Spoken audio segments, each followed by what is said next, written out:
রমজান মাসে আল্লাহ কোরআন নাজিল করে ঘোষণা দিচ্ছেন, এই মাসে আমি কোরআন নাজিল করেছি মানব জাতির হেদায়েতের জন্য। নাস, তিনি হুদাল্লিল মুমিনিন বলেন নাই, মুত্তাকিন বলেন নাই, মুসলিমিন বলেন নাই।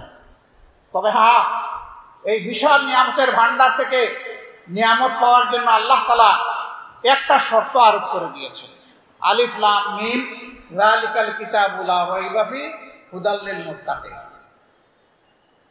এই নিয়ামতের ভান্ডার থেকে তারাই উপকৃত হবে যারা সত্যিকার অর্থে আল্লাহকে ভয় করে। আর আল্লাহকে যারা ভয় করে, দুনিয়ার কাউকেই তারা পরোয়া করে না।